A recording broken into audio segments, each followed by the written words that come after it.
Count money, man. Stack riches. Try and told him I'm a beast, bud. What's up, gang? Welcome back to another episode of the GRINDcast. Get ready. It's a new day. We got Dalton, Hercules, Rosta in the building again today. No stranger to the GRINDcast. What's up, Dalton? What's up, bro? How's it going? Good. Josh was, telling me, I got a series of things that I want to ask that I think will add value to listeners, but because you've been on a couple times, he was saying maybe just some casual conversation. So I'm going to throw some curveballs at you. Josh said, well, maybe some, whatever you guys would normally talk about, when you're by yourself, that you wouldn't mind, getting out to the public. So I don't know about that. Yeah, I don't know if we could. That might be pushing a little bit far. So we'll see. I think one thing that I would like to open up, talking about, for those of you that don't know, Dalton Rosta, 8-0, undefeated professional fighter in mixed martial arts, currently number 4 ranked Bellator fighter in the world, 27 years old. Yes, sir. Now, right, 185-pound prospect that is starting to get a lot of notice around the world, represent Newcastle, Pennsylvania, and, had some help on the way, but really has done a lot of it, in an individual sport, a lot of it by himself. There's only so much somebody can help you with. At the end of the day, you got to put in the work. And, one of the things that inspired me about you, Dalton, and made me want to stay connected and invested into your life and believe in you was your work ethic and your discipline. Two things that I think are critical to win in sports and win in life. And I watched the discipline that you had, and I've been around the game. I'm no professional fighter, but I've been around the game for, over a decade. I've been around people that say they're going to make it or think that they're going to make it. And, what separates from what I've seen the people that make it is the discipline and the work ethic when it's not comfortable. And I watched you have that discipline and work ethic over the years, even when there was, maybe we can open up, Josh said he wanted some in between the lines. We'll keep it in between the lines. But, like as an example, I remember when you were younger, going through some times where Dalton don't drink, Dalton don't smoke, no drugs, no nothing. So first off, right there, I thought that was super unique, about you, that for a young person to be so committed to what they're doing, to not drink, not even smoke a cigar, like just nothing. Everything in your life was focused on, if it doesn't make me better in my pursuit of what I'm trying to do, then I don't have any time for it. But there was some moments, when as a young man, that I remember as an example of times where you did the walk of shame. Why don't we walk out? Do you feel comfortable talking about the walk of shame? Sure. Why not? Sure. Come on, let's throw it at him, Josh. Let's have some fun today, okay? And this was PG, pre-Gina. But me and Dalton, he's so stubborn. So we would meet at the gym, and you guys know I'm an early riser, right?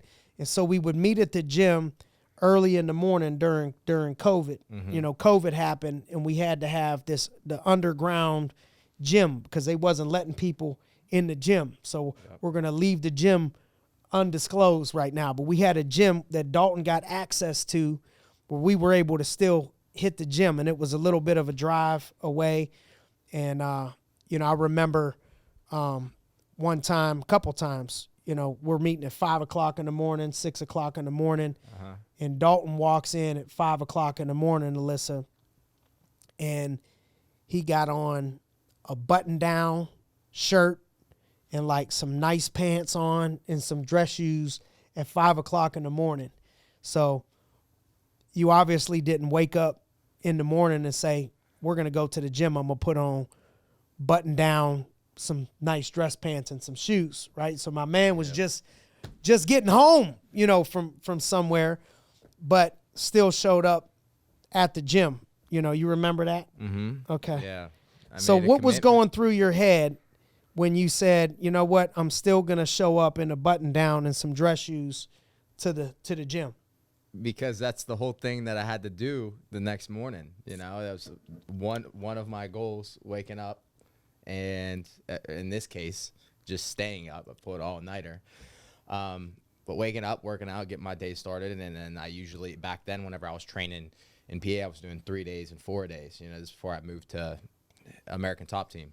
But there was a couple scenarios whenever we were working out at Southside Barbell in Newcastle, and I remember one time that I think this was the first time I pulled an all-nighter, and I came and worked out with you. We were planning on working out like 5:30 a.m. We met there 5:30 a.m. And this is whenever we were meeting up, we were reading the scripture and stuff first, and then we were working out after. And this was when stuff first opened, and it was like, well, it opened in Cleveland. So it was like maybe mid-April. They tried the first opening, and my friends from Newcastle, Mike Molinaro, Dimitri Martini, a couple others, they were like, yeah, let's go out. Like, we've been cooped up for a month and a half. We haven't been able to go anywhere. We weren't allowed out of the house. There was curfews, everything else. So let's go to Cleveland. I was like, okay, I'll go with you guys. Because they wanted me to be the DD. They all drink. I don't drink. So whenever they go out and they need a DD, they hit me up. It's not so much they want to hang out with me. It's they want me to drive for them. So I was like, all right, I'll go with you, but I need to be back like by 1 a.m. So we'll have like an early night. We'll leave at like 11:30 midnight, come back, because I got to get at least a few hours of sleep. I got to work out at 5:30 a.m., get up at 5. I'm like, all right, we'll be back for sure. And the way they were acting over the next like 30 minutes, I had a good feeling that we weren't going to be, but I was being hopeful. We actually left probably like 2:30, so it would have put us back in Newcastle around 3:30. I wasn't going to get any sleep still, but maybe I would have been able to get like a half hour worth of sleep and just a little nap. And on the way back, we stopped at a gas station, we stopped at a McDonald's where there was a gas station right next to it, and I wasn't paying attention to the gas gauge whatsoever. So we were right next to a gas station, and we didn't get gas because I didn't think we had to. There was something wrong with his electrical, his electric in his car, and the dash wasn't showing like the gas light or anything. There was no sound, like no alarm going off like in other cars, and just kept driving, got back on the highway, kept driving. We were about 1 mile from the Mitchell Road exit in Neshannock, and the car just stopped, like letting me press on the gas, shut down, and started slowing down. I pull over to the side of the road. I was like, we're out of gas. Mike's in the back. He's like, you're bullshitting. I was like, no, I'm not. He's like, stop fucking with me. I'm like, I swear to God, we are out of gas. Dude got out of the car, came around the front, checked because he didn't believe me, and sure enough, we were out of gas. So everybody started calling people on their phone, but granted, it's 3:30 a.m., 3:45 a.m. Who's going to be up? So we're calling everybody in our contacts. Finally, Dimitri gets a hold of somebody, and they drive out to us, and Dimitri goes with them to a gas station. They get, one of those little gas carriers, fills up a couple gallons of gas, brings it back, puts it in. This is probably 4:15 at the time. I drop them off. I just get home. As soon as I get home, drink a Bang energy drink. This is whenever I was big on the Bangs, and go straight to the gym. And we got a workout in. That was one of the first times. There were several other occasions. The one you're talking about, we were LA Fitness. This maybe May. So that's the one where you had the button down on. Yeah. Yeah. I was out with a couple other of my friends from Pittsburgh, Cole Masick, Adam Pintar, Dustin Sleva. This is probably early to mid-May that happened, because we were out in Pittsburgh, and I would have to drive all the way back to Newcastle, and then the LA Fitness to come down there, and I showed up in my jeans, dress shirt, dress shoes. To LA Fitness. Yes, and I walk in. Even better. I walk in, you're on elliptical. I look over, I see your ass recording me all the way walking in.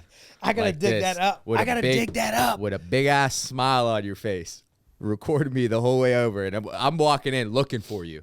Your ass was probably recording me for a solid 30 seconds before I spotted you. Recorded me all the way over, and I'm like, this never gonna let me live this shit down. Because Josh, what we do when we're by ourselves is we argue half the time. That's what we do. Dalton, I told him if he wasn't gonna be a fighter, I call him Dr. Rosta. Everything about nutrition, you know, he'll argue with you to the death over that. But he knows his shit though. But he knows his shit. So I start calling him Dr. Rosta. He knows more than most doctors when it comes to a lot of the stuff. But you could have been an attorney, too. He could have been an attorney because you love my brother to argue, and that is probably one of the motivating factors that you would probably show up and rather do the walk of shame at LA Fitness than to not show up, because you know I would have never, ever, ever let you live that down if you had to call me with some excuses. Listen, I made a commitment that I was going to work out with you. So those things make me even believe that those moments, even though they're funny, made me believe in you even more, because I know what that mindset has to be in order to still show up like that, because that's something that I would have done, you know, too. And those are the things that I think, you know, over time make you special. I think, you know, another thing that sticks out to me is, you know, part of the game is handling injuries, you know, and you haven't had a crap ton, you know, but you've had a couple, you know, injuries in between fights and stuff like that. You know, that's your whole life has been centered around, you know, training for years and years and years. And so when you're taking that, when that gets taken away for a couple weeks, or you get injured, you know, to where you got to, you know, not train as much, or how do you handle, you know, what's the mindset when you're like, all right, I'm injured, you know, where you know, like, I'm injured? What happens from that point forward? Right, so the first day, I'll just speak on a little bit of the injury I had last time. I tore my LCL and my meniscus just 2 months ago, roughly, maybe a little bit longer. I was sparring with Josh Silvera down at ATT. I was getting him ready help him get ready for his PFL fight that he had coming up beginning of April. And I threw a kick to his body. He caught it and tried taking me down. When he was trying to take me down, we were in the crackdown position. You're aware of it, wrestling position. And when he had my leg, I reached on the far side on his hip and was like scooting to his back, but he still had my leg. But I was going to try and slip that leg in and like take his back. And as I was doing that, my knee just popped. And I heard it, he heard it, and he was right by my knee, and he heard it, and his reaction was worse than mine. Yeah. So right away, you know, I can hear it because you sent me the video. Yeah. Like you're in pain. I like reach at my knee. I'm like, but like he's like, ooh, ooh, ooh, like, and he's doing it like, and when I show people this video, I'm like, I just want you to know that this is not me. This is him that's continuing to say that I'm not that much of a pussy. And, so he keeps doing this, and then the coaches come in, the camera shut off. At that time, they shut the camera off. But like I felt like I couldn't like move my knee at first, and I didn't want to. Like I was scared to, you know. So I'm like, fuck. I'm like, I haven't heard a pop like this since like high school, whenever I had my last knee surgery. Well, I've had a few since, but my first knee surgery, and I was just scared to move my knee. I was scared to like get up and put weight on it. So like right away, like the fear sets in. I'm like, I start thinking like, fuck, like, is this bad? Is this going to be my ACL? Am I going to be out for a year? So those things start running through your head at first. Eventually I got up, started putting a little bit, I hopped out of the cage, and then I sat down with ice on it. I eventually got the courage to stand up, started walking around a little bit, was limping, but I was able to put pressure on it. So I'm like thinking, okay, that's good. But like, this could still be bad, you know? People have torn their ACL and been able to walk. No doubt. So I was already scheduled to go back to Pittsburgh like a day or two later, but I switched my flight to a day earlier just so I could see Dr. Burnett right over here at Regeneration. And so I went and seen him. He did all the tests for my LCL and my meniscus, and he said it was a grade 3 LCL tear. He did some stem cells, some PRP, some peptides, and started the recovery process right then and there. But over the course of the next 5-6 weeks before I started training again, I just got to remind myself, you know, to be patient and look at this as an opportunity to like rest, give myself a mental break from training. I was training so hard. I was dealing with other like nagging injuries, so I gave myself a chance to heal otherwise. gave myself a little mental break. And I wasn't like, at this time, I wasn't even like watching fights. I wasn't like trying to study up stuff that I could do like visually training, you know, and mentally training. I wasn't watching videos on techniques. I was like, I'm going to give myself this time to completely get away from fighting. So that way, whenever I do come back from this injury, I'm all in. I'm not burnt out mentally. I'm not, you know, depressed because of the injury. I just took time to like enjoy myself and get away from fighting. And there's people out there that might do the opposite, but I found the way that I did that to be more beneficial to me. And I came back from training. Whenever I came back, I was like ready to be back. I was excited. I was like, you know, on edge, like I couldn't wait.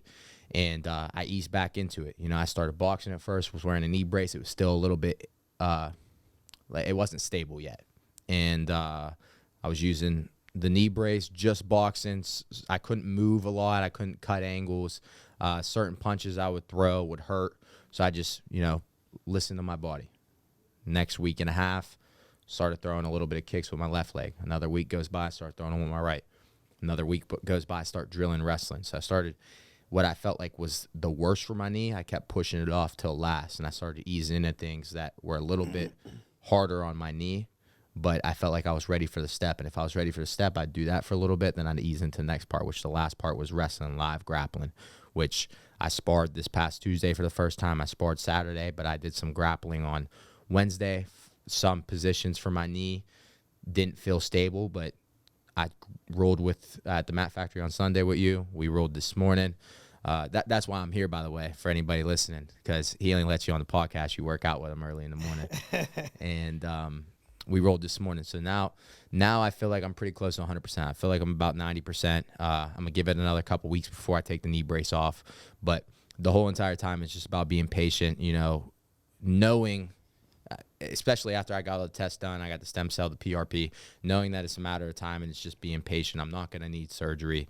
I just can't mess it up worse. I can't come back to training too early because I'm getting too excited or I'm getting too bored. Takes discipline. Yeah, it's the opposite side of training. You have to have discipline to show up for training and train 2 to 3 times a day and have a certain schedule and eat certain things during camp. But you also have to have discipline to know when you got to take time off and let your body rest. Let's talk about scheduling, you know, what your schedule is, you know, when you're getting prepared, but also before that, you know, a story I wanted you to tell was the one we were talking about recently about, you know, when you were coming up as an amateur, when your rib was busted up and you still fought. Yeah.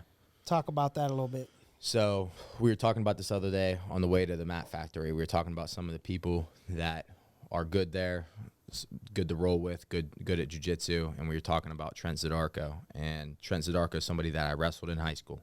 Good wrestler, good fighter as well, good at jiu-jitsu. We went over that. But I also got to fight him too. I fought him as an amateur. It was my 4th or 5th amateur fight. And I got the announcement 8 to 10 weeks out. It was my first title fight. It was a big deal. I sold a bunch of tickets, like $3,000 to $4,000 worth of tickets. Where was it at? This was it's in Cannonsburg. It's the Isoplex, I think it's called. And this was for Pinnacle FC, back when Pinnacle was around.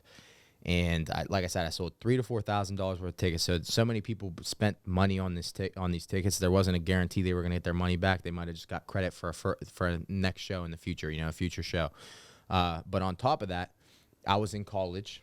I was training 2 to 3 times a day. There was only so much time that I could work to pay my bills, to pay for gas, to pay for food. And I was doing security on the weekends, Thursday, Friday, Saturday night, losing sleep, but I was still getting up in the morning, training on 3, 4, 5 hours of sleep sometimes. And I was training 2 to 3 times every day. I had 19 credit hours, and then I would do some electric work throughout the week for a company that I worked for in Newcastle. So I was doing everything I possibly can, but I was still 19 credit hours. Working on the weekend part-time during the week, as security. And then security 6 hours every night, Thursday through Saturday. And training 2-3 times a day. Yep, every single day, except for I would take Tuesdays off because I had class all day long, and then I had night class, and I only had like a 3-hour break in between. So doing all of that, but still trying to make enough money. I had to make sacrifices. Like, I had to sacrifice how much money I was making. I had to sacrifice my grades a little bit, but grades were important to me. You know, I wanted to be successful in that aspect too. So I can only sacrifice them enough to give myself enough time to train, to give myself to make just enough money to get by. But even at that point, my math was off. I was still falling behind on bills. I was falling behind on rent. I was falling behind on gas. I was overdrafted multiple times on my bank account. So this fight, I mean, a lot of these amateur fights, they give you commission for ticket sales depending on how much you sell. So they have like they'll have like brackets. Like you sell up to $1,000, you get like 10%. You sell up to 2,000, you get 15. You sell up to 3,000, you get 25. You sell up to 4,000, you get 35. Above that, you get 40 or whatever. So I was getting probably 35 to 40% of these ticket sales at the time, commission on them, and I needed the money bad. You know, like I was down bad, and I ended up getting an injury. I was sparring with a heavyweight. He was 270 pounds, and I'm 200 pounds at the time, 10 days before my fight. Granted, I wanted to be known I already had a meniscus tear before this. I ended up getting knee surgery after the fight. But every time I would try to jog, do sprints, any type of running, my knee would blow up. I'd be down for 3-4 days to let the swelling go down just so I could go back to training. So all of my conditioning was just pad work and sparring, and that's it. And I couldn't do much grappling. There was only certain positions I would do, so we do positional work. And Trent is a very good wrestler, very good fighter, very good at jiu-jitsu. So I had a tough task in front of me. And then this last sparring session, 10 days before the fight, I got cracked in the ribs hard. And I ended up finishing the round, but I wanted to take a knee, you know, kind of like we just seen in the Ryan Garcia fight. I wanted to do that, but I didn't. I continued the rest of the round, but after the round, I was done. I sat down, talked to my coaches. They're like, oh, you probably just bruised them, whatever. You'll probably be good in a couple days. I was sitting down for 5 minutes. I go to get back up. So, can't breathe, like already super stiff. I can't like twist. I can't like sit up. Next few days, like every time I would get out of bed, like the morning I got out of bed for my fight, I had to put like my feet on the ground like this and roll out of bed because I couldn't like, physically sit up. That hurt. Yes. To get up out of bed, you had to crawl around like that the day of the fight. But it wasn't even just pain, you know. It was the fact that like my muscles weren't actually strong enough to do a sit up out of bed. If I'm sleeping on my back, I literally can't get up like this. It was like I had so much shit going through my head. I was like, man, like this is a really bad position, but I need this fight, you know. I can't pull out.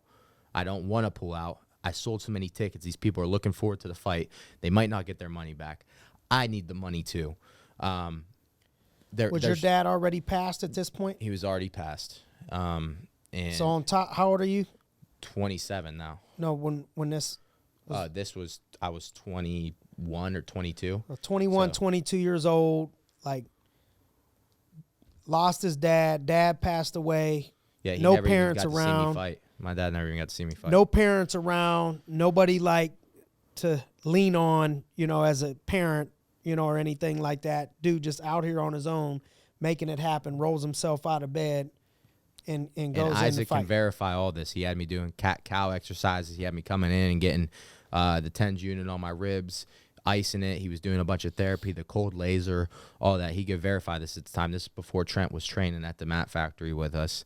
And like I said, let's rewind to the fact that I was rolling out of bed. I got to the fight show. We were warming up in the back, and coach was like, let's just do some pummeling, you know, just to get you warm up. Let's see what we can do, what we can handle. We were against the wall in the back, and I went to pummel once to get an underhook. I couldn't even do that. The pain was so excruciating. And I was like, you know what, maybe with adrenaline going during the fight, I'll be able to go through it. But it was bad to the point where it wouldn't even let that go. So I was like, I got to knock him out. You know, I got to get the finish, because if I don't and he takes me down, and he's a good wrestler, he has the ability to take me down. I ended up beating him in wrestling, and I believe I'm a better wrestler than him. But he's good enough to make it competitive, where if we end up in a position where my rib starts hurting, you know, I'm going to get taken down. There's only so much I can do. So I'm like, I got to knock him out. So fight started. You know, I start walking him down, pressuring him hard, you know, waiting for the shot. Just kept throwing the lead right hand. He shot on me within 15 seconds. I sprawled, got the front headlock, ended up getting on top of him, got the TKO within 2 minutes, I think. So it was a pretty fast fight. I was, you know, I was lucky in a sense, because that fight could have went a lot of other ways. And I was not in any shape to fight. I had a torn meniscus. Had ended up getting surgery a month later after the fight. Most and people had would have broken never ribs. even showed up, you know, for something like that. Yeah, I mean, getting in a cage and fighting is Itself. enough on its own. Yeah. You know, now you add the fact that I had a torn meniscus, and then you add the fact that I had broken ribs, and the fact that all these people from my hometown came to watch me. You know, probably a couple hundred people there, you know? Yeah. Like expecting me to win. This is my first title fight. You know, I got a lot of hype behind me. There's just so much pressure. It's like the pressure of just fighting. Yeah. Then the pressure against fighting somebody good, somebody that I wrestled against before, somebody that knows a good wrestler, good at jiu-jitsu, good fighter, also undefeated, I believe, at the time. And then the pressure of my knee, and then the pressure of my ribs. And I have all this going through my head, and I'm like, man, this is a really bad situation. I start having doubt in myself, you know what I mean? Like this, everything could go wrong, you know? I know I have a chance to win. I know I can knock him out. I have the power to knock him out. I know I have the wrestling ability. So how do you to out-wrestle him. control that doubt? Like, you know, do you remember any points on your journey ever of having feelings of fear at all, and how you got through those moments? Feelings of fear? Yeah. I wouldn't say feelings of fear, but yeah, there's feelings that like you don't always have an ideal situation. And you know when you're going up against adversity, and the adversity is strong, and you also, on top of that, you have in this case, a very good, talented, and skilled opponent in front of you. You know, it's the doubt. Have you had any fear though on the journey at all? Like I was watching a video of Tyson and fear is your friend. Yeah. Fear is your friend. Yeah. Without fear. Yeah. Have you do had any of something those stupid. ever feelings? Or no? I'm Never had honest, any fear. There's always people that saying like if you don't have fear, if anybody's saying they don't get scared, they don't get nervous before a fight, they're lying. I'm not lying. I don't. And it has to do with the fact that I put everything into training. I don't leave anything out there. So I feel like where people start getting nervous, and of course, I can get knocked out. Anybody can get knocked out. We're in 4-ounce gloves. I'm 185 pounds. We're 200 pounds by the time we're fighting. There's a lot of power behind those punches, a lot of power behind those kicks. I know there's a chance of that. You know, a little bit of luck's involved in that, some skill, but I know there's that opportunity. However, I know that all else barred, that included, if I work as hard as I possibly can in the gym, every single practice, leave it all there, do everything I can for recovery, get my sleep, eat right, and I'm doing everything right, and I have no doubt in my mind that I outwork my opponent. And granted, this also doesn't guarantee you success, but I have a much better feeling about myself going to that cage knowing I outworked the guy across from me. You know, Right. I outworked you. I might not be better than you, but I got 15 minutes to figure out how to beat you. If it's a title fight, I got 25. And I worked my ass off till this point. So I know you're not going to outwork me during this fight, and I'm going to try and figure out how to put you down before you do. What's a typical schedule for you, training schedule-wise, throughout the week? So You still getting in 15, 16 training sessions? I mean, we'd have to count while I'm naming this. I don't go by a whole week cumulatively, but I'll just go my camp schedule. Monday mornings we have wrestling. It's about 2 hours long. Then rest for a couple hours, come back 5:30 to 6:30, or 5 to 6, kickboxing class. Then 6:30 to 7:30 is an MMA drilling class. So there's three practices, 4 to 5 hours worth of practice during the day, plus the recovery stuff. Right after I'm doing, sauna, cold bath, cryotherapy, getting massages, going to see a chiropractor twice a week. So there's a lot of hours spent in recovery as well, which I count as a part of my job. No doubt. This ends up being a full-time job. Now, Tuesday rolls around. We have sparring in the morning. Sparring usually lasts for an hour. After sparring, I usually go for a run or hit the bag and run, or hit pads with my coach right after sparring. So sometimes that lasts for about 2 hours total, counting sparring. Then I go back at night, have jiu-jitsu class from 5 to 6. It's a drilling class, not anything hard, but sometimes at the end of practice, he'll do a 10-minute push where it's like up-down drills, where like the person on bottom builds up, you return them, submit them, and you keep doing that. You never let go. You always have your hands on them, whatever. It's really hard. Anybody that's ever done it knows it's hard. Yep. Now, after that, I usually do strength and conditioning. My strength and conditioning usually lasts 2 hours. So I give myself about a 15-minute break, 15 Same day. goes around. Yep. That's 4. Yeah. No, this is 3. Well, yeah, if you count the running and the pads and everything after the sparring and you don't count that all as like one practice because I don't really take a break in between, then yeah, it ends up being 4. But my last one ends up being like 2 hours long, my strength conditioning. So we're looking at 2, 3, 4. This is probably my longest day. Ends up being probably about 6 hours of training. Wednesday rolls around. Most of the time I take a break, like a midweek break. But sometimes if I turn around, like if I'm going to spar Saturday, because we have sparring Tuesday, Thursday, Saturday. If I'm going to spar Saturday instead, I'll take Thursday off and Wednesdays, because there's a lot of classes on Wednesdays. There's a kickboxing class at 10 a.m., kickboxing class at 11 a.m., grappling class at 12 that ends at about 12:45, and then there's boxing class from 6 to 7 at nighttime. So there's a lot of opportunity for classes then. Recently, I've been doing the 10 a.m. Class, and then right after going at 11 a.m. and then doing some drills at the 12 p.m. class, but not doing the live. So I'm like doing 3 back-to-back. But recently in the past, I was doing the 11 a.m. class, and I would do the 12:30, and then I would do the 6 p.m. at night. And so another 3 on Wednesday. Yep, and then I would take Thursday off. Friday rolls around, we have just grappling in the morning. There's nothing mandatory at night. I mean, nothing's ever mandatory, but they don't have actual classes at night. So I would either try to get pads in at nighttime, or sometimes they run a circuit. I would do that. Saturday, spar. Right after sparring, run in or pads again. Saturday night or Saturday afternoon, lift. Sunday off.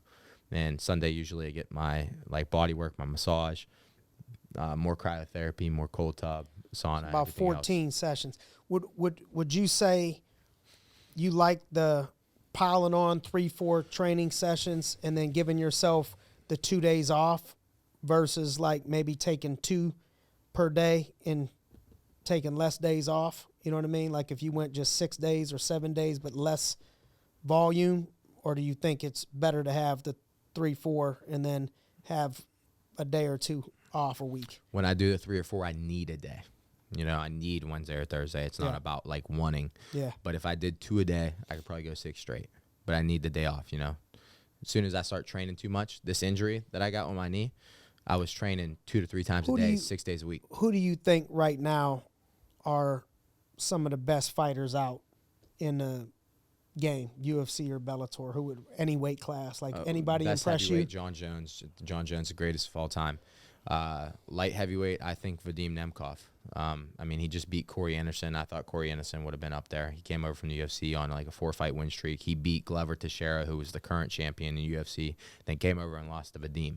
Then in Bellator? Yeah. So you have somebody that beat who at the time was the current champion, Glover Teixeira. The person who beat him came over to Bellator on a 4-fight win streak, decided to come over for money purposes. He's getting paid more by Bellator, and then comes over and loses Vadim Nemkov. MMA math don't add up. That's something like that, I think people don't understand, especially people that aren't really involved.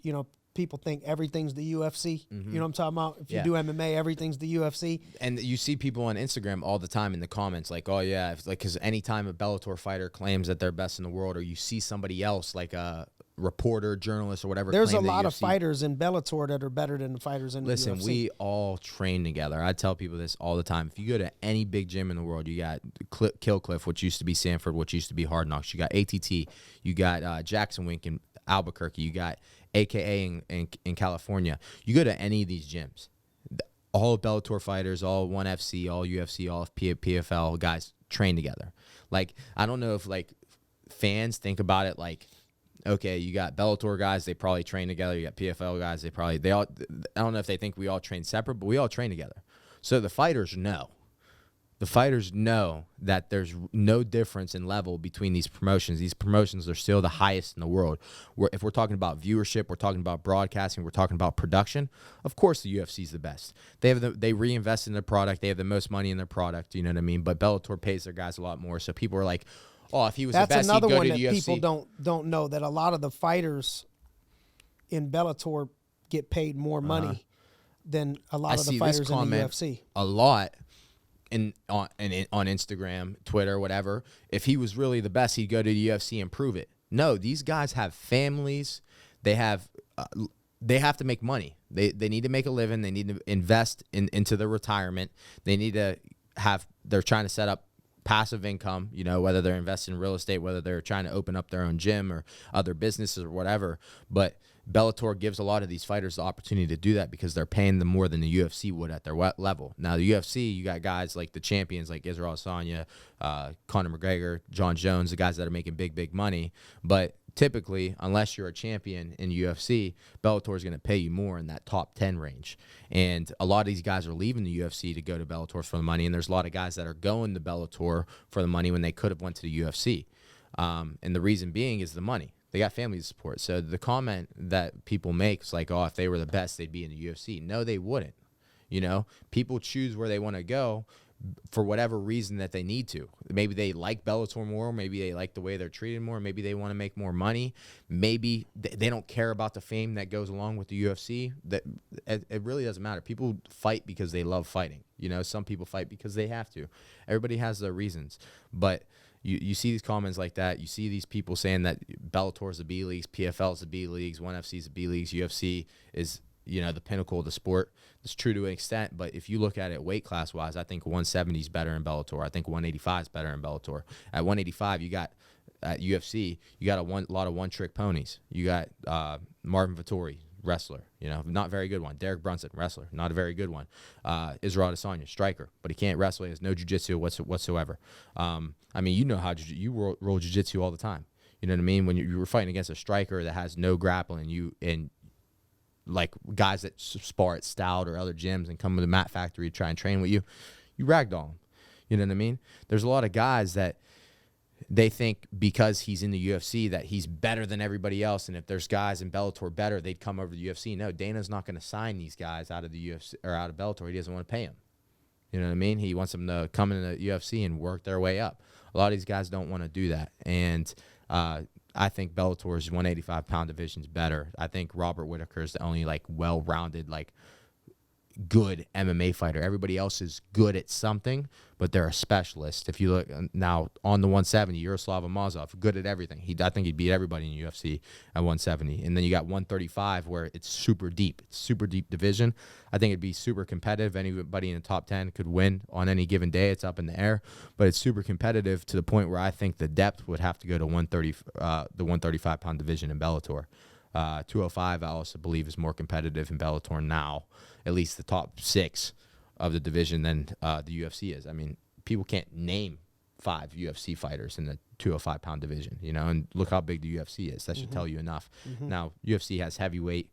UFC probably has 155, 145, 125, and then the girls' divisions. But there's guys in PFL like Magomed Karamov, who's really good, put a lot of guys away in the UFC as well. You see it in all types of weight classes. And anything that you see on you know, obviously it makes you who you are to this day. So it's like, you know, I got no regrets and all that. But is there anything that if you can go back and do it again, that you would do different in your journey at all? I'm going to be honest with you. I say this all the time. People are like, oh, you needed to do that, or you might not be where you're at if you didn't do this. But I wouldn't go to college. College was a waste of money, and it was a waste of time. I put myself in debt going. I didn't ever use my degree, even whenever I got my degree. And I had a 3.8 GPA. I have different accreditations with my and that's why you had to work and you know, do all that other stuff. And I had a different. Dr. Rosta, you'd have been over a 4.0, no doubt. Yeah, I had a finance degree with a minor in accounting, and then I had different bunch of accreditations to go along with it, 3.8 GPA. And I couldn't even get an interview anywhere when I was just trying to get a job just to work, you know, just to train while I was fighting, something that like I get paid weekly and like I have a guaranteed income so I can at least, you know, set up like kind of budget myself. Like, okay, I have this much time training. I could take care of my bills with this. I know I have this coming in, and it's all with the goal to make it to the Bellator or the UFC, you know, to make it in fighting. And I couldn't even get an interview, bro. Couldn't even get an interview with all this shit, everything that I did in my life. Couldn't even get an interview. It ain't such a waste of money. It ain't for everybody. Yeah, you know what I mean. Some people need that, and it's good for them, and some people don't. And as a college graduate myself, oftentimes, in business environments, even in our business, for the insurance business, people ask me, what do you think I should do? And it's like, man, I don't want to be adverse to your parents, or if you promised your parents you were going to graduate, I'm not out here telling kids like, don't go to college. You know what I mean? But if you're they looked at or you're looked at as the bad guy if you do that. No you know doubt. What I mean? But if they ask my honest to God's opinion, depending on the situation, depending on what's going on, I'll tell them the same stuff. It's like, man, 4 or 5 years of some places are $25,000-$30,000 a year, right? More than that, some places. So you go $150,000 in debt, and then you come out with no job, right? And if you just would have worked for those 5 years, and let's say you made $50,000 a year, which is not that hard to do if you go to work. So $50,000 a year over the next, 5 years, you would have made $150,000, right? Or $250,000 over 5 years, $250,000 to the positive. Yeah. And then you got So we're talking about 150 to the negative, a $400,000 difference. swing, right? With no experience. You know what I mean? Because a lot of times experience will even trump, the degree, a lot of times. So I couldn't agree with you more. I think makes a lot of sense. And that's another point, the working. If I wasn't in college, granted, like we talked about the debt, but I would have been able to spend more time working a full-time job and would have been able to get up. I know my schedule. Yeah. You know what I mean? Especially if I'm on an hourly job. Yep. Know my schedule. If I'm working 9 to 5, which I wouldn't want to do long term, you know what I mean? But it would be just to put myself in a position to do something else. No doubt. I would work out beforehand. I'd work out after, and I have my schedule. Practice, work, practice.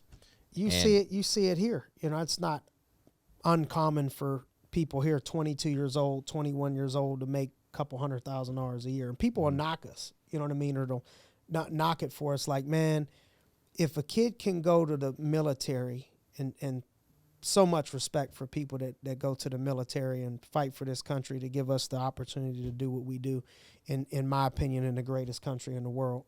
But if they're old enough to go fight for this country, 18, 19, 20, 21, 22 years old, and that's okay, people can't knock somebody that's 21 or hate on somebody that's 21, 22 years old making 6 figures, and because they're not doing it, they got to knock that person, that's doing it, because we got a lot of those people here, doing that stuff with high character.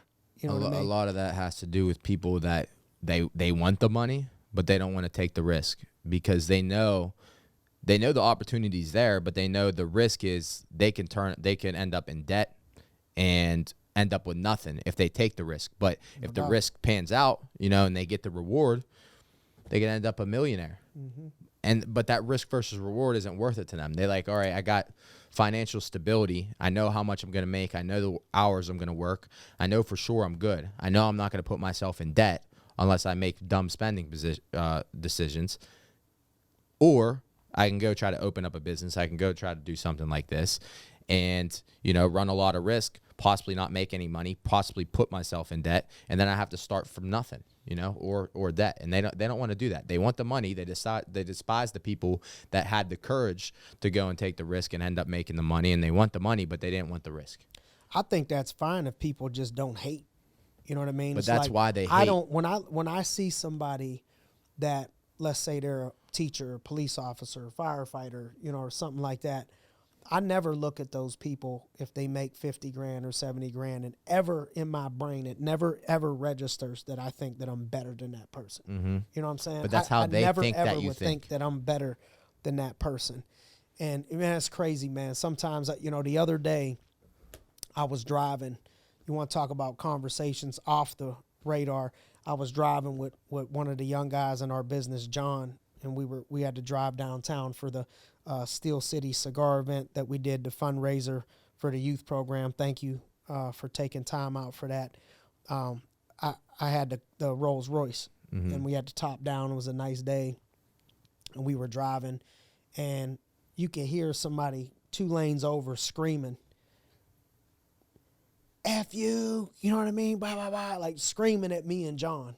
you know, in the car with the top down, that could only be hate. Like, I don't know who these people are. What'd you do? Just because you're driving a Rolls Royce, they got to be screaming F you? That guaranteed. You know what I mean? That was the type of, you know what I mean, vibe that I felt. You know what I mean? And it's like, man, sometimes those people got no, and it's no poor me. Just like you don't go to the poor me, but your life, man, if somebody really walked through your life, man, like you didn't have it easy.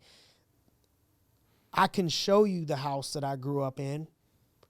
Not supposed to make me better or worse than anybody, but the fact is the house sold for $11,500. I grew up on the east side of Youngstown. Yeah. I had great grandparents. I got exposed. I went to Ursuline, you know, to play football, and, you know, I had great things. But the fact of the matter is the people that would pass that type of judgment on me, I guarantee you they couldn't walk a mile in my shoes or have any idea where I came from to get to the point of where we're at right now to be able to drive a Rolls Royce. That my mother had to, the car would stall out in the middle of the road, and I would be embarrassed to even have her take me to school. Been there. Because the car, we're pumping the gas and hitting the thing.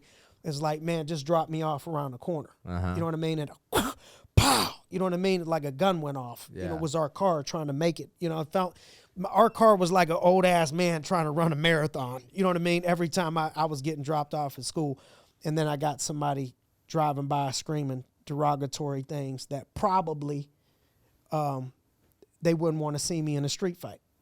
You know what I'm saying? And just judging the whole scenario. You know what I mean? So I think in my end, what I've learned, you look at companies like Google or, you know, some of these big companies, the Apple, you'll find that people that were just loyal to the process, that weren't necessarily the founders or the entrepreneurs or owners, but they stayed loyal to the process. On their come up years later, they became millionaires. I think a lot of times, because I'm an entrepreneur and I talk a lot about business, you don't always only have to be an entrepreneur to be great. I think you can plug yourself into a business and add value. And if you add extreme value and you do it consistently over time, there could be a very, very large payoff. Like my highest paid salaried person here in our business makes multiple six figures and started out with me at $10 an hour, working part-time, you know, 20 hours a week. Dalton, what over the last maybe 5 years of your life, you know, what would you say, what area of your life have you grown the most? Like, can you point to an area of your life that's like, man, me at 27 and me at 22, this is where I think that I got better at not fighting? Like, what area of your just personal life do you think that you've grown in? I think maturity, for sure. You know, I was forced to grow up young because my dad passed away. You know, I don't talk to my mother. She lives out in Arizona. We went over this before. We got a little bit of hate back for that, you know. I got hollered at. I got in trouble. Yeah, but, yeah, I would say maturity, man. And along with that maturity, it's like learning to let things go and let people, you know, be how they are. Like, you're talking about, like, people hating on you and, like, this story about how they're just screaming F you just because you're driving a Rolls Royce. And you have to understand, I know now that stuff is derived from their own insecurities at the end of the day. That's why people hate. They want what you have. Facts. And like you said, you never feel better than any of those people that make 50 or 70 grand just because you make more money. You never think you're better than them. But that's the way they think that you think. They're making that assumption. They're making that insinuation because that's their insecurity. In their head, they're thinking that you're better than them, which you're not. You guys are both the same people. You guys both have your careers. Success is defined in different ways, but they think that you think that because you make more money than them, because you drive a Rolls Royce. If you want to drive a Rolls Royce and you have the money to do so, and that's something you want, everybody has their dreams. Everybody has their dream car. Everybody has their dream career, their dream house. You know, if that's what you wanted to drive your whole entire life and now you became successful enough financially to do so, you should be allowed to do that.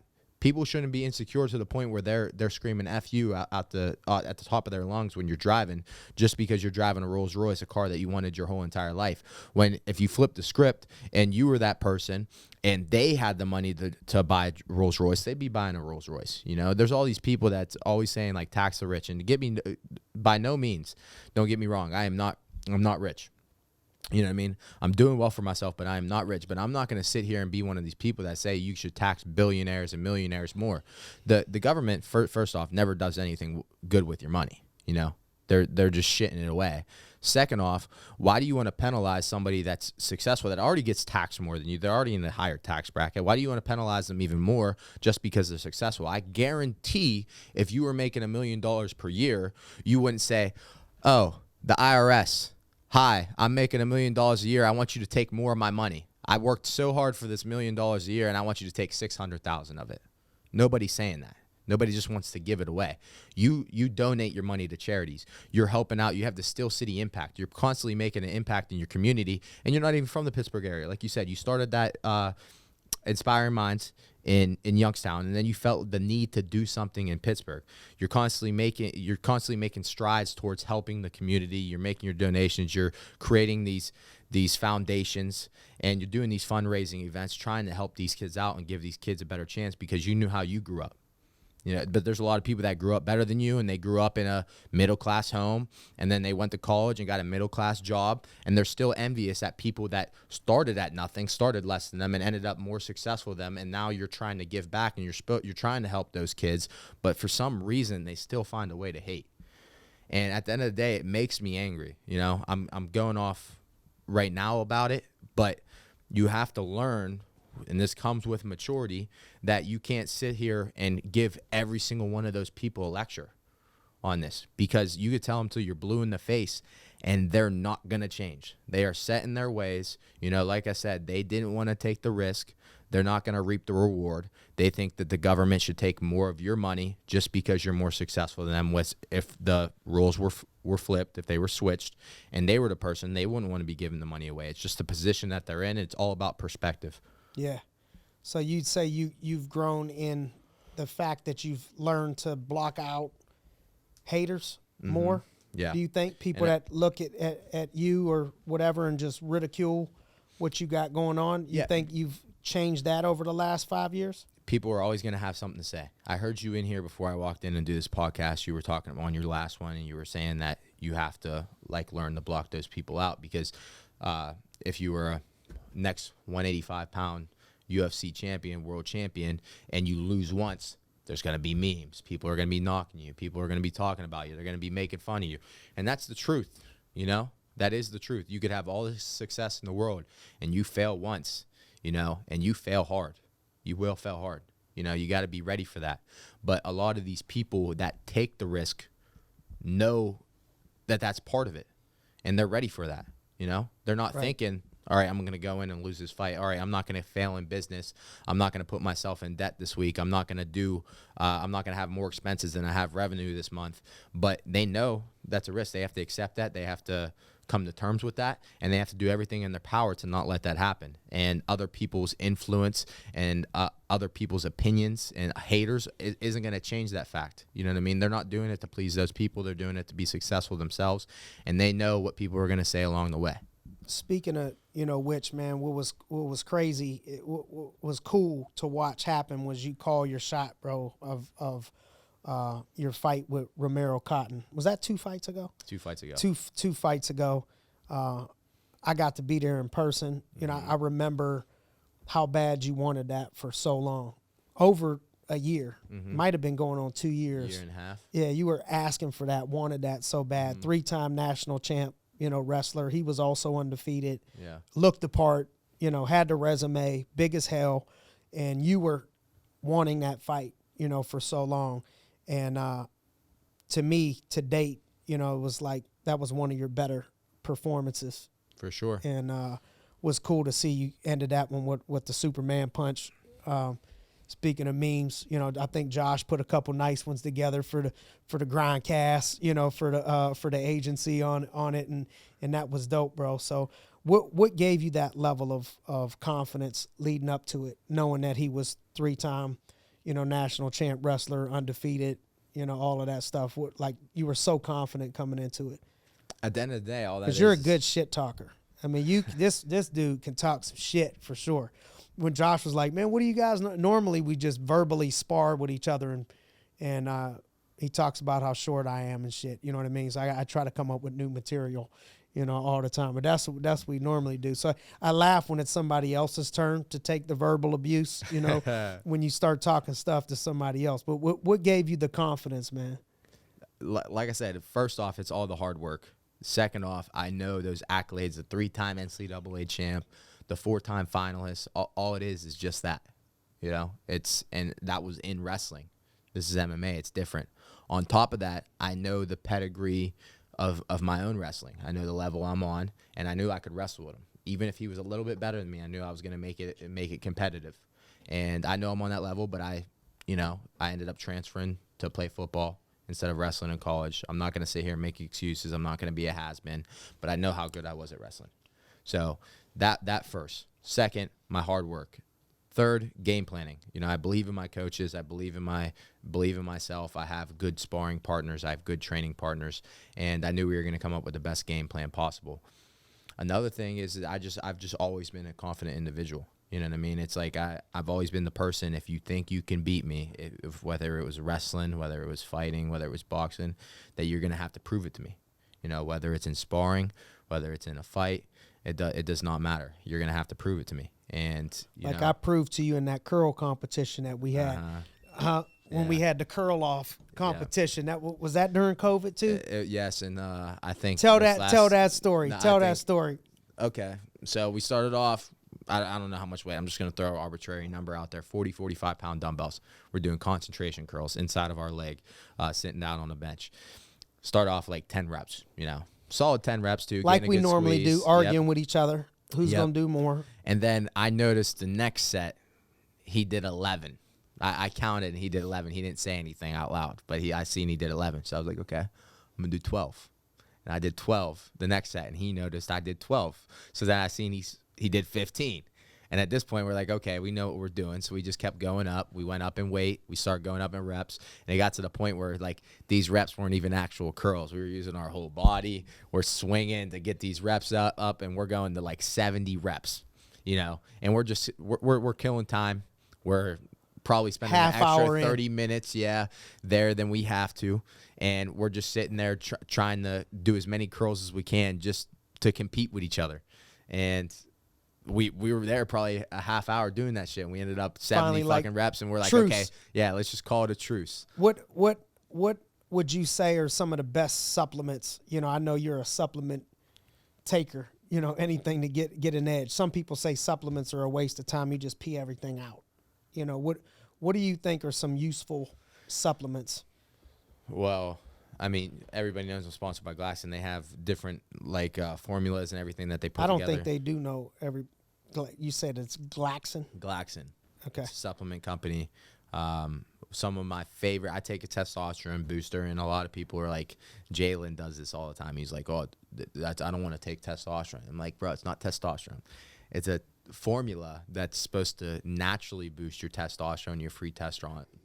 It's a bunch of adaptogenics and herbs that have potential to boost your testosterone. And I'll take the Alpha 365 by them, which has like maca in it, has tribulus, fenugreek, all things that have been shown to have potential to boost testosterone. It also has Tonkat Ali, it has boron, which is shown to free up your free testosterone and bound testosterone, so you have more floating throughout your body to use for your tissues. And then on top of that, I'll take a Fedosia agrestis supplement, which Dr. Huberman talks about a lot, and I've been doing a lot of research on myself. There's a lot of clinical studies showing that it has a significant effect on your testosterone, your free testosterone as well. So I take all of those. I think those are very important because as we age, even somebody like myself, 27 years old, your testosterone does start to decline.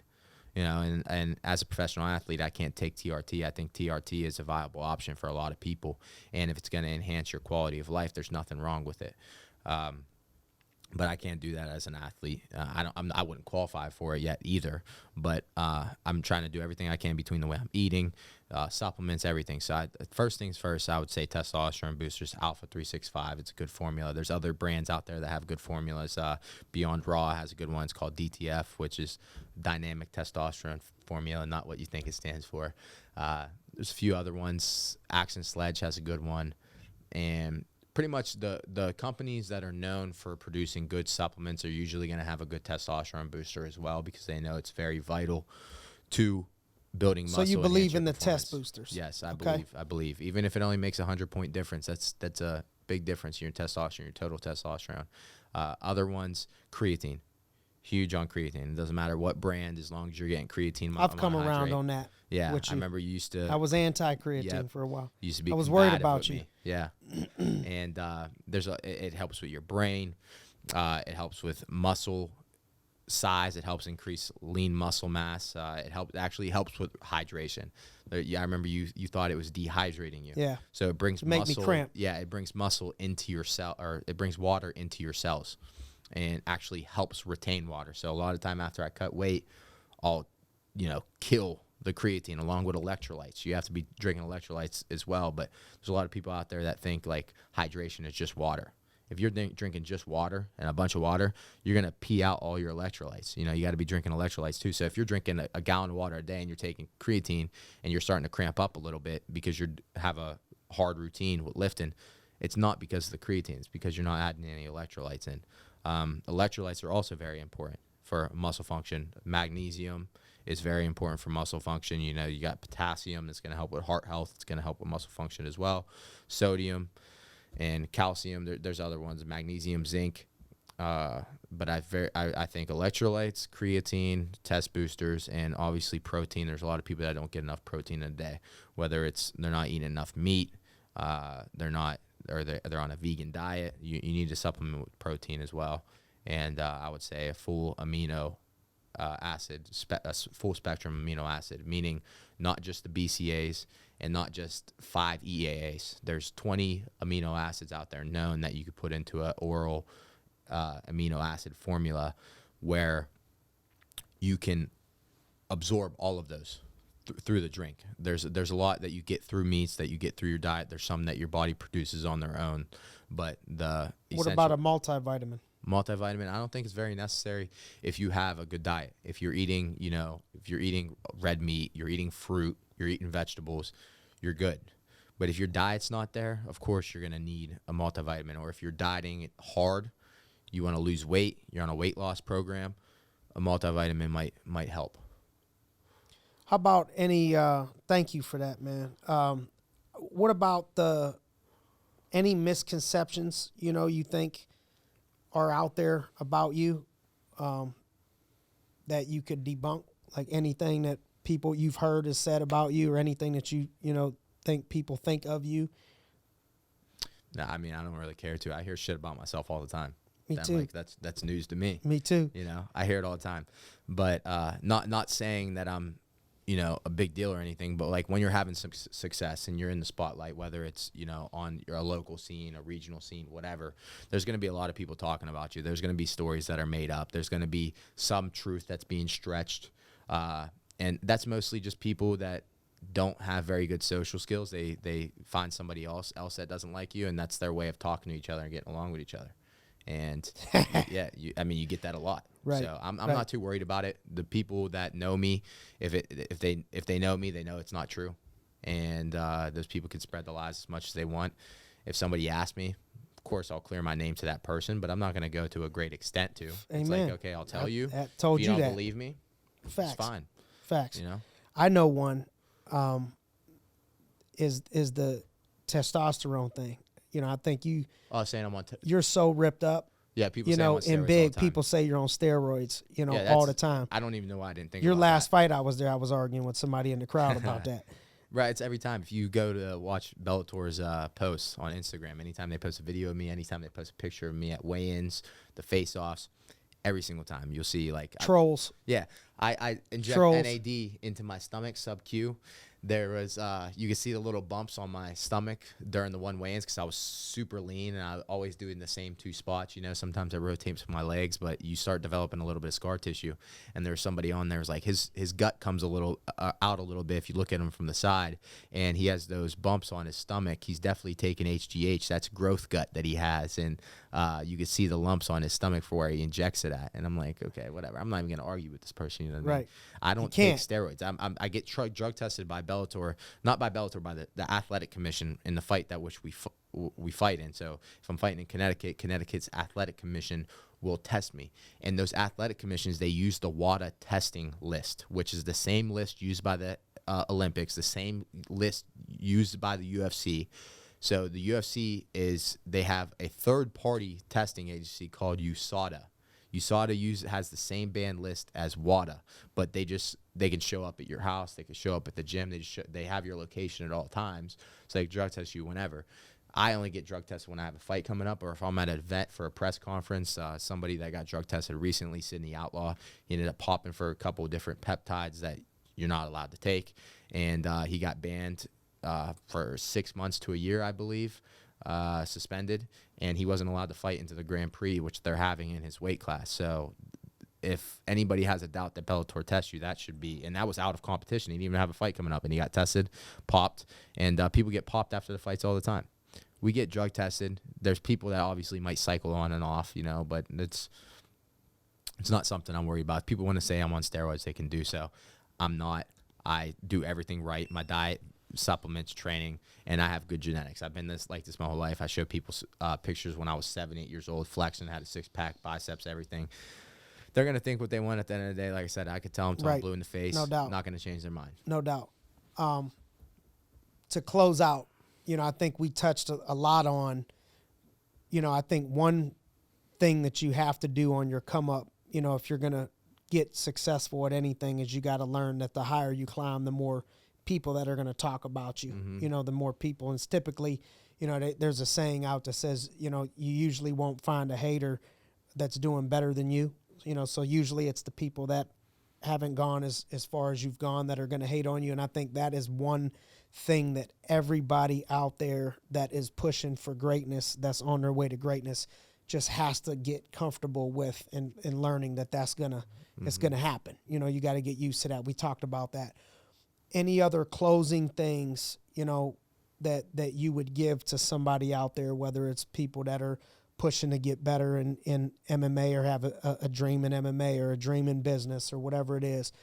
Any words of advice or anything that you would share with those people to inspire those people, or anything that you've learned on your journey, you know, in closing, that you would give to those people? It doesn't even have to be with just MMA itself. It could be with anything, business, sports, whether it be football, MMA, if you want to go be a doctor, whatever. There's going to be people that are going to doubt you, that tell you need to be realistic. There's going to be people that talk behind your back that won't say it to your face, but you hear it from other people anyways. And there's going to be people that might not say anything to you, but you see the smile or the look on their face whenever you say that, you know, you're going to be the next UFC champ, or you're going to go to the NFL. You have to understand that that's a part of it. These people grew up with you. They don't think that you're capable of anything great. Anybody who's ever been great. Mike Tyson, you know, went to a normal school, a normal high school, grew up with friends. And before he was a big name, whenever he was just Mike Tyson to them, and he was just their friend, a guy from around the corner, if he said he was going to be world champion, they were probably laughing. You know, they were probably thinking like, oh, Muhammad Ali is somebody that is a world champion. You know, that's somebody that could, if they said they were a world champion, people would believe it.